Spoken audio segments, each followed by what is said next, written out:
Are you feeling stuck in a health and fitness rut? My lady friends over 40, you're not alone. If you've noticed that the health and fitness strategies of your 20s, your early 30s are no longer bringing you the results that you really want, it's time for a change. Your body evolves, and so should your approach to your health and your wellness. Understanding your midlife metabolism alongside the impacts of perimenopause and menopause can be a total game changer. It's about adapting, not surrendering. By tuning into your body's new needs, you can reignite your metabolism and rediscover your energy and vitality. Are you ready to reshape your wellness journey and feel good in your skin again? Let's start this conversation.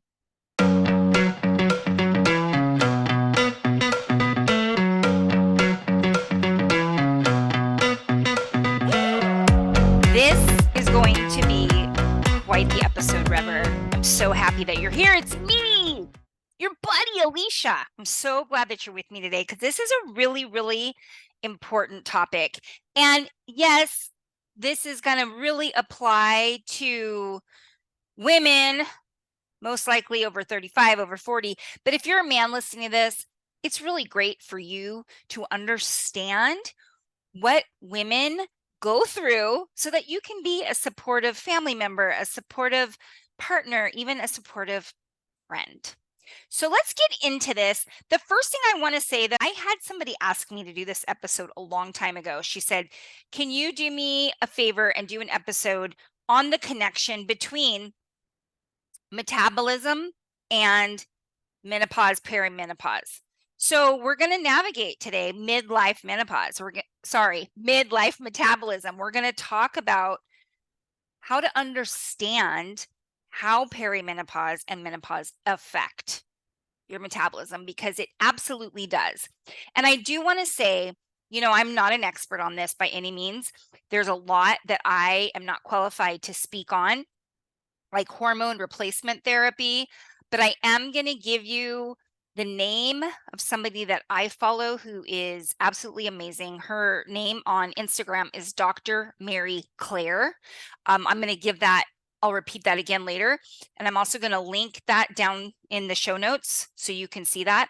And she just wrote a new book. I'm going to talk about that. So what I do understand about when it comes to midlife metabolism are things that are my jam. I understand its impact on lean muscle.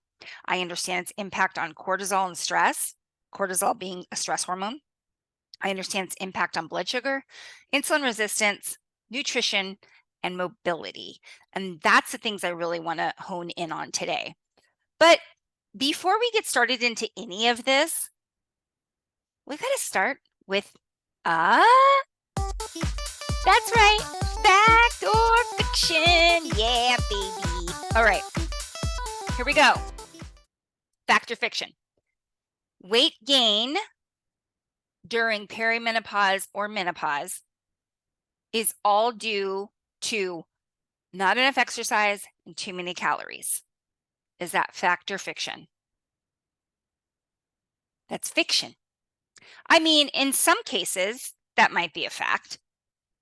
But I know so many women over 40, over 50 that are like, I am eating nothing and I'm working out like crazy.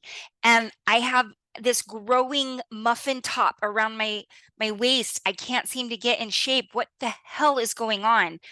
So I want to just assure you that when it comes to going through these phases in our life, unfortunately, the calories in versus calories out thing doesn't work too well. And it's all boils down to the impact on our metabolism. So I'm going to explain these things to you today, but this will really help you. The big thing here is go find yourself an OBGYN who understands this stuff and who doesn't just poo-poo you. Poo-poo you? I don't know.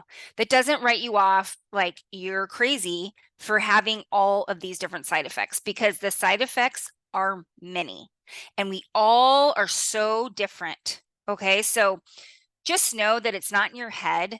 And of course, I'm going to go over things that will help you, but you needs to find a doctor that can help you.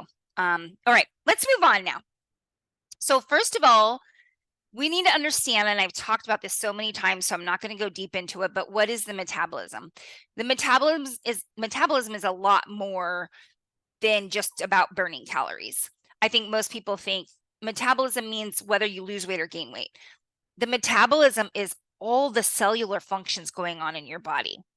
Metabolism is hormones. The metabolism is digesting, processing food. The metabolism is a BFD, right? Big freaking deal. So I want to quickly talk about, I have so many notes. I mean, you guys, look at this. I took this episode seriously, which is why it took me such a long time to get this out.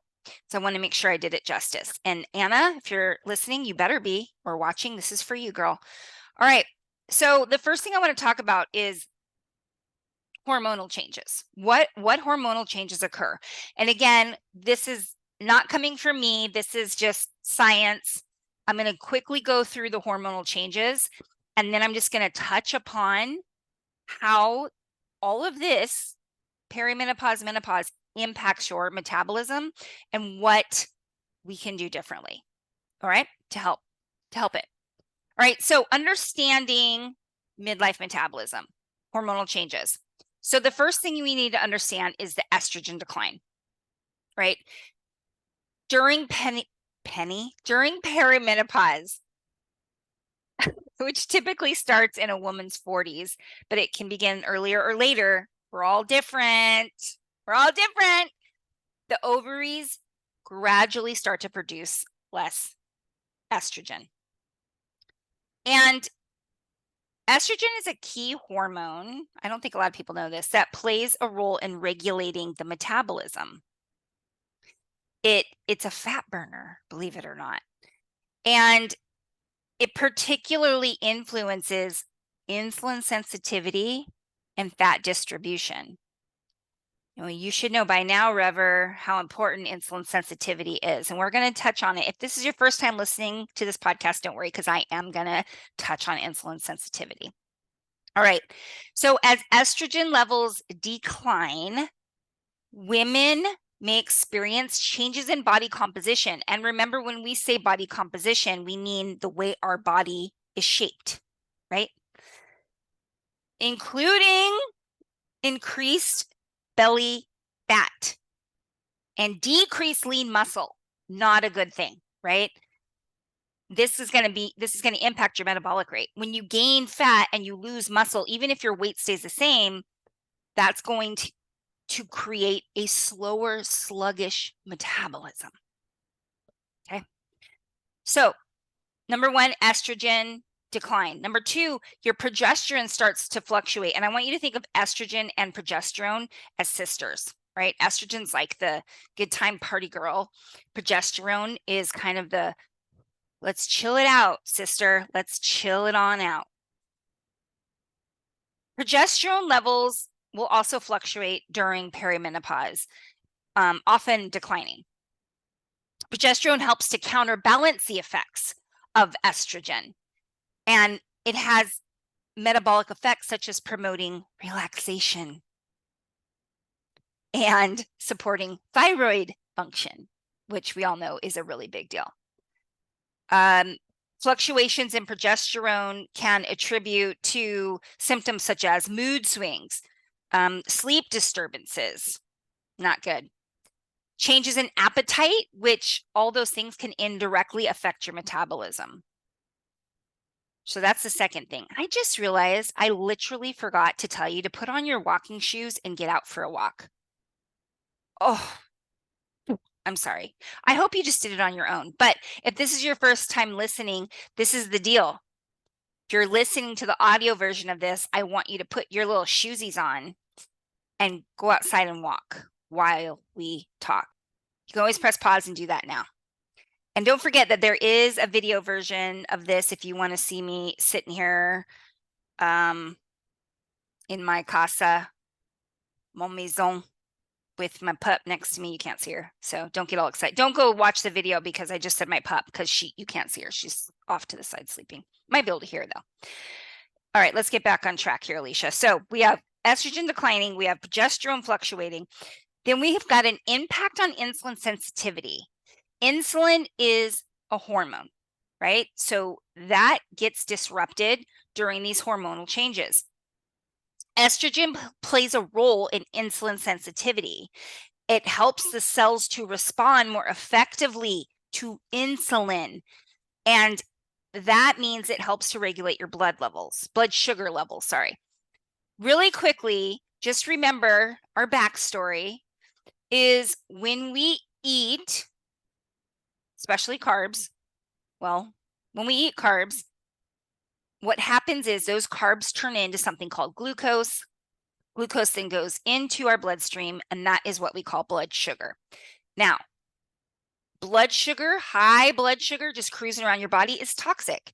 So insulin is the hormone that comes and takes the blood sugar and delivers that sugar, that glucose, where it needs to go. All right, so that's the long and short of it. We do not want to be insulin resistant. We don't want to have to use more and more and more of that hormone to make that process I just described happen. We want to be what's called insulin sensitive. Very, very important. As estrogen levels decline during perimenopause and menopause, insulin sensitivity may decrease. In fact, it's very common. Insulin resistance is very common, especially in people over 40. So that will lead to potential challenges in your blood sugar levels and an increase of risk of insulin resistance, which again, we don't want, and type 2 diabetes. And I want to just remind you guys, can't see this if you're listening, but I got my pump and I got my blood sugar monitor here. I have type 1 diabetes, right? Totally different. My body does not make insulin. So my body doesn't even make this hormone. So I have to wear an insulin pump and pump it into my body. All right. So women may also experience changes in appetite when you're experiencing insulin resistance. You might have cravings for carbs because when your blood sugar is high, you really crave carbs, especially sugar. Also fluctuations in energy levels, all a result of altered insulin sensitivity. And if you want to know more about insulin resistance, you're like, I'm not really understanding this. Please, it is so common. If you just focus on insulin resistance, that's going to be a huge game changer, huge help. Episode 8 of the REV Your Metabolism podcast, I talk all about it. Okay, number 4 that I want to talk about hormone changes is thyroid function. Estrogen and thyroid are closely linked, and the drop in estrogen during perimenopause and menopause will impact thyroid function. All right, so thyroid hormones regulate metabolic rate. You might know that already, and energy production in the body. Changes in estrogen levels may influence thyroid hormone production and metabolism, which is going to lead to symptoms such as fatigue, weight gain, difficulty losing weight. All right, the last thing I want to talk about under hormonal changes is adrenal function and cortisol. So the adrenal glands is what produces the stress hormone cortisol, and it also plays a role in metabolic regulation. So during perimenopause and menopause, the adrenal glands may become more involved in hormone production because they're trying to compensate for the declining ovarian hormones, estrogen, progesterone. So they're kind of like, uh-oh, they're dropping in hormone production. Let's amp it up. And chronic stress can lead to dysregulation of cortisol levels and can contribute to metabolic dysfunction, including insulin resistance and excess belly fat. And we're going to talk more about cortisol in just a moment. All right, so there you have it. Those are in a nutshell an overview of the hormonal changes that are going on in our body when we're going through perimenopause and menopause. And all those things impact the metabolism. And you can already start to see why saying that weight gain is just a matter of eat less, exercise more is faulty, right? Because we got to start by focusing on helping our metabolic health, focus on helping our metabolism. Because without that, the whole calories in versus calories out, it's probably not going to work for you. So if that's what you've been doing, and you're super frustrated, my sweet Rever, I'm here to help you. All right, so let's move on. We are going to talk about now.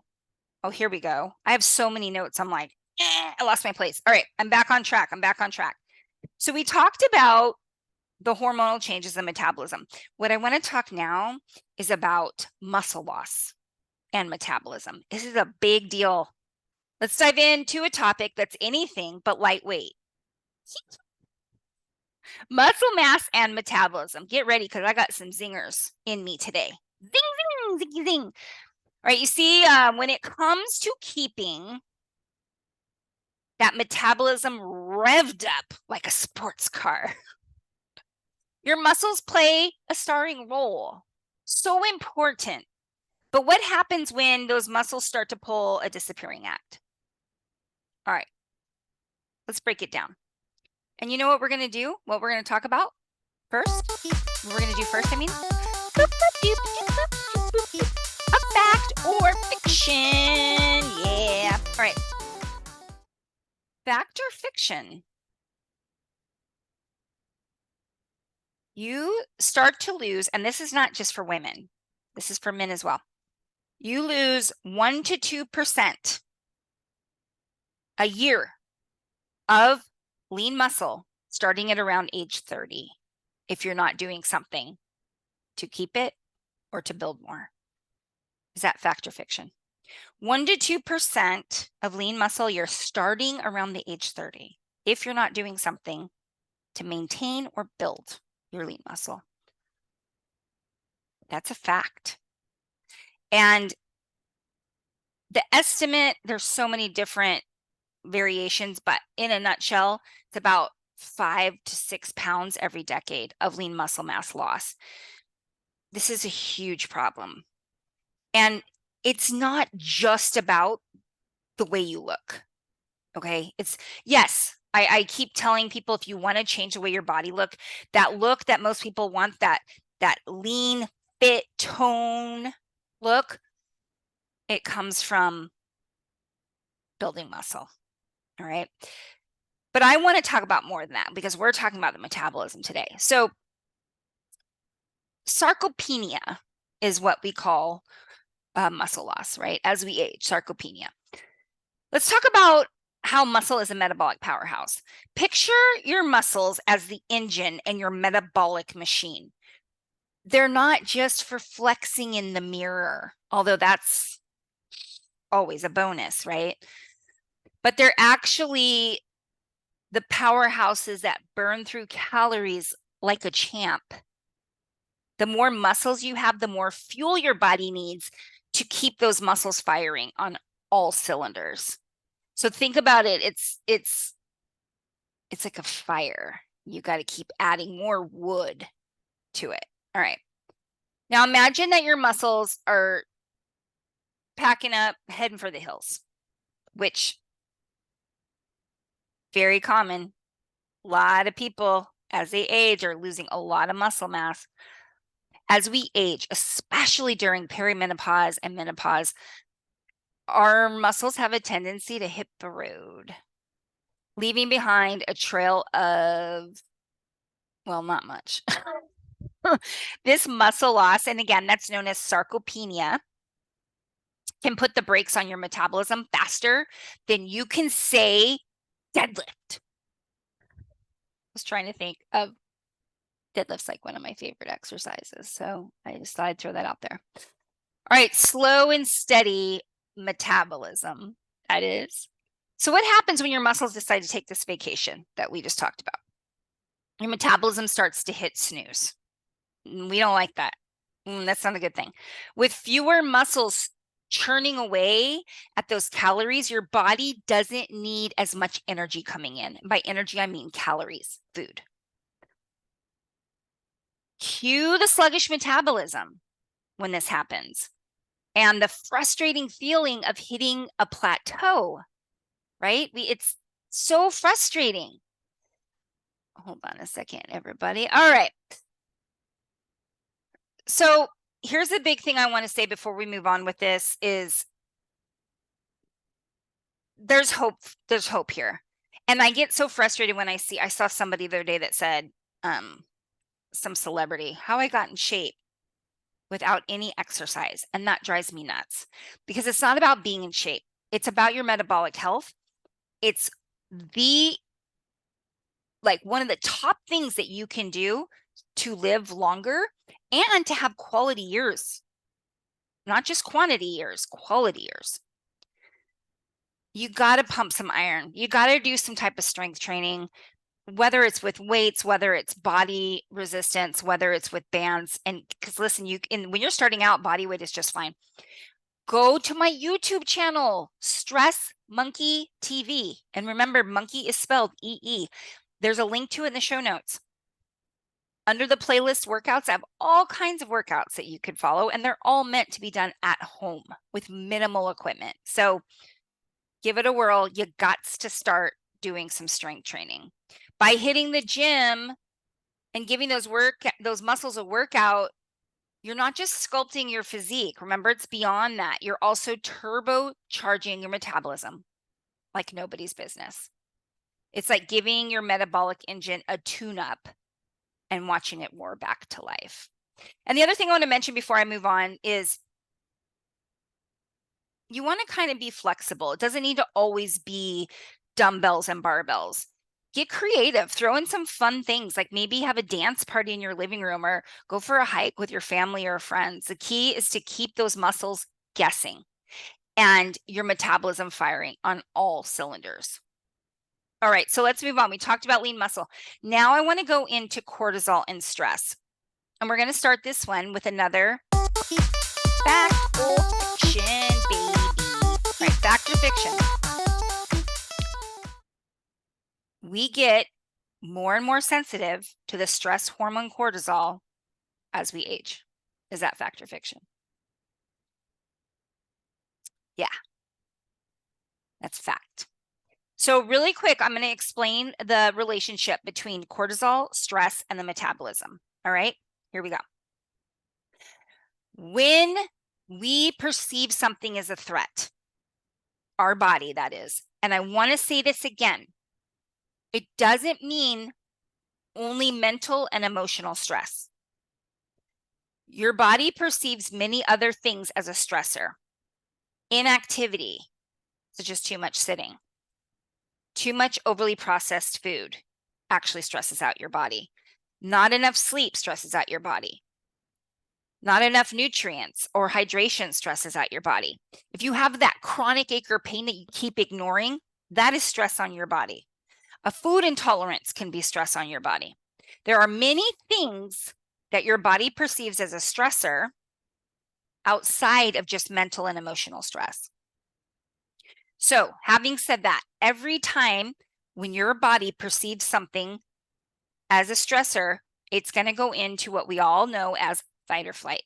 Now, your body thinks you're in trouble. Your body has no idea that you're just stressed out because you got mad that you just got cut off, right? Your body doesn't know that. All your body knows is there's a perceived threat, and your body is so rad, it wants to protect you. So what does it do? It shuts down all other systems. It shuts down your immune system. It shuts down your metabolic function. It shuts everything down and jacks up your blood sugar to give you an immediate source of energy so that you can run or fight.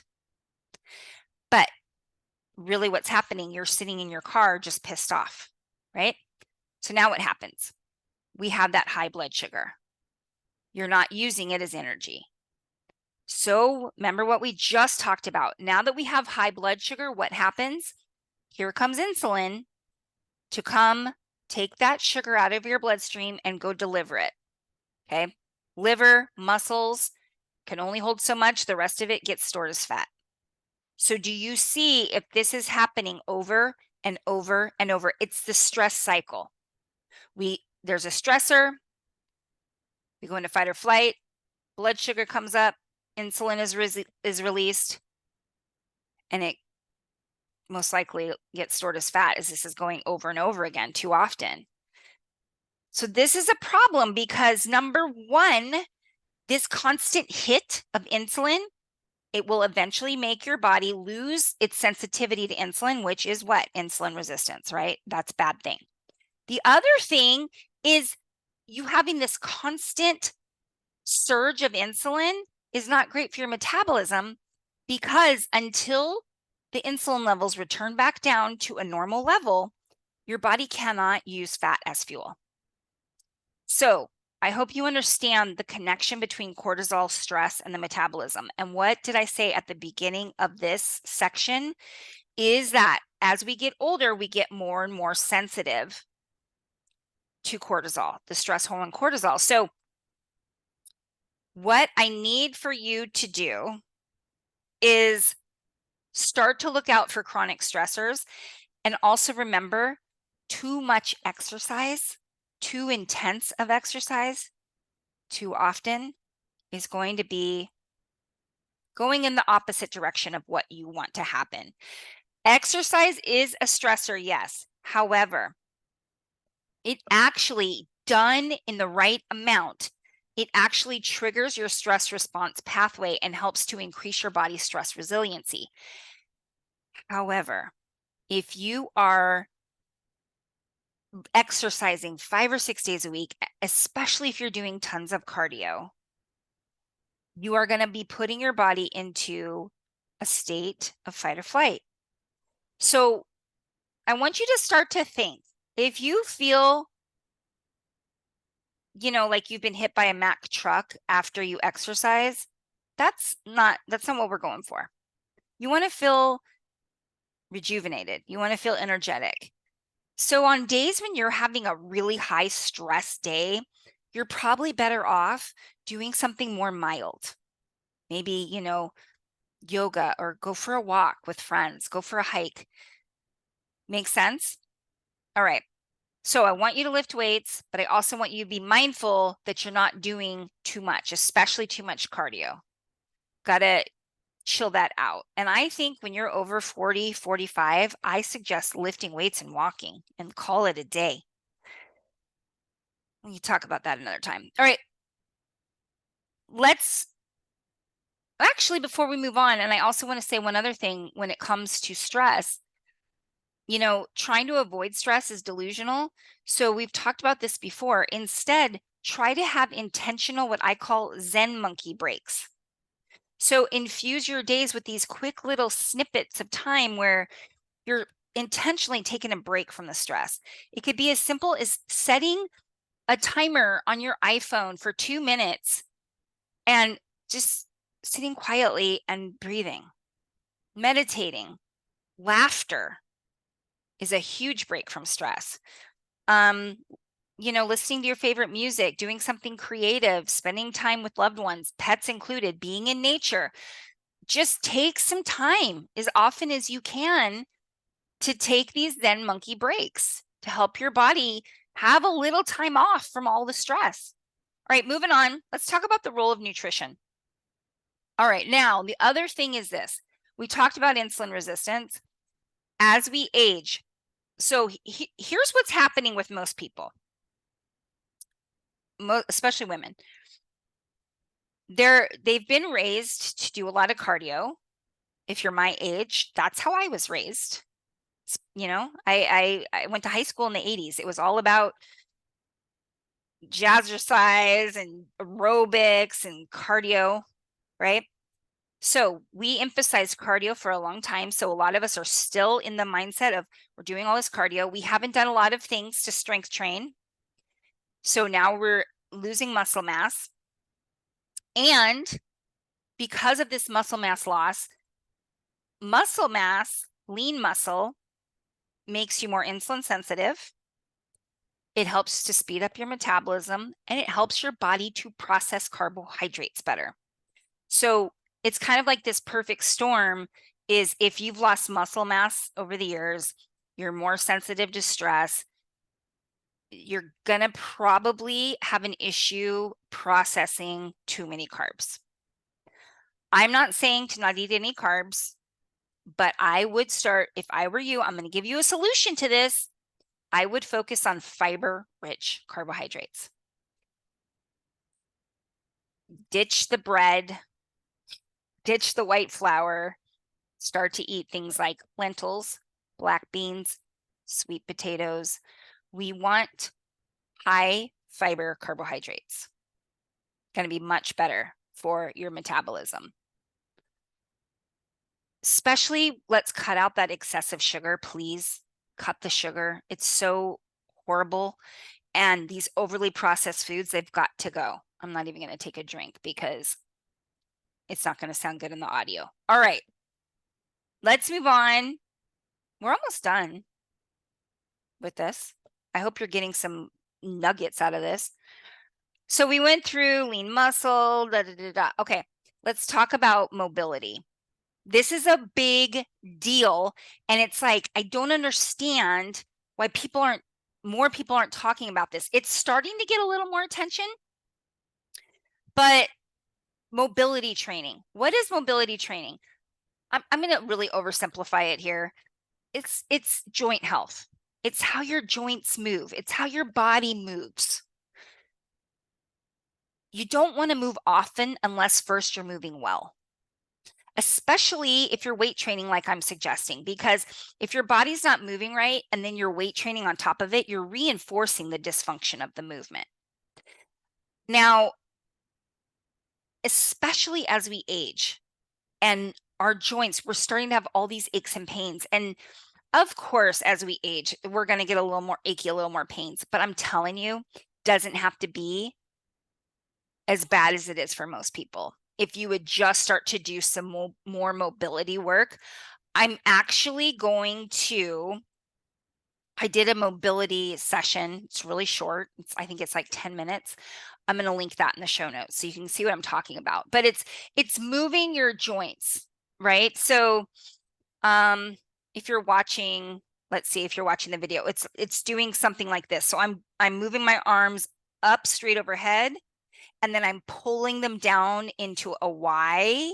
Into a W, squeezing my shoulder blades together and down. So when I lift my arms overhead, my shoulder blades go up. And when I pull my arms down, my shoulder blades come together and down. So that's just kind of an example, but I'll link that up. Start to do mobility work.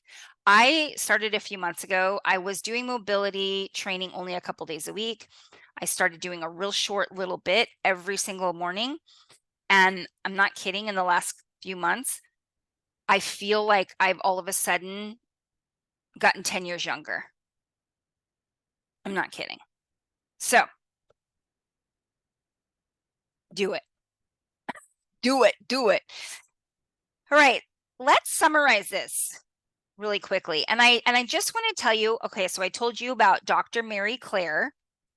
That's her Facebook handle. It's DR, and then Mary, M-A-R-Y, and then Claire, C-L-A-I-R-E. And again, I'm going to put that down in the show notes. So if you're out walking, no worries, you'll be able to find it down there later. She has a new book out called The New Menopause: Navigating Your Path Through Hormonal Change with Purpose, Power, and Facts. She's a great resource. Love her stuff. So I suggest that you go check it out. But my big takeaway for you today is you need to get that lean muscle on your body. We need to start strength training, right? We need to start to look out and be aware of our stressors. We need to eat more fiber-rich foods. Sorry, I'm just trying to give you some action points here. And we need to do mobility training. If you could do those 4 things, to me, we're going to clear up a lot of the stuff that I talked about. So We want to build that lean muscle. We want to start to really pay attention to the stress, take some Zen Monkey time, fiber rich carbohydrates, ditch the sugar, ditch the overly processed foods. You got to do it. And then do some mobility training. And again, I'll have a video linked for you below that you can kind of see what I'm talking about. What do you think? I got to tell you, lifting weights is a game changer. I mean, we are not meant to be sitting around all day. We are meant to be moving our body. We are meant to be walking a lot, and we are meant to be strong. And you are strong. You know you're strong. All right. So thank you so much for being here with me today. I wish you could see all this stuff I have all over. Look, do you see this? But I hope that helped to clear some things up for you. And I just want to remind you that it's most of the time, it's not going to be about calories in and calories out. So if you're sitting here beating your head against the wall, wondering like, why can't I get results? Give your metabolism some love. Do the things that we talked about today. And if you have any questions, my email is down in the show notes, but there is hope and there's things that you can do. All right. Love you so much. Thank you so much for being here. And remember, if you're digging this, please share this episode with somebody you think this might be helpful for. And give me a review if you have time, or a rating. Help a sister out. All right. Again, thank you so much for being here. I always love our time together. And I will see you next time. Bye for now.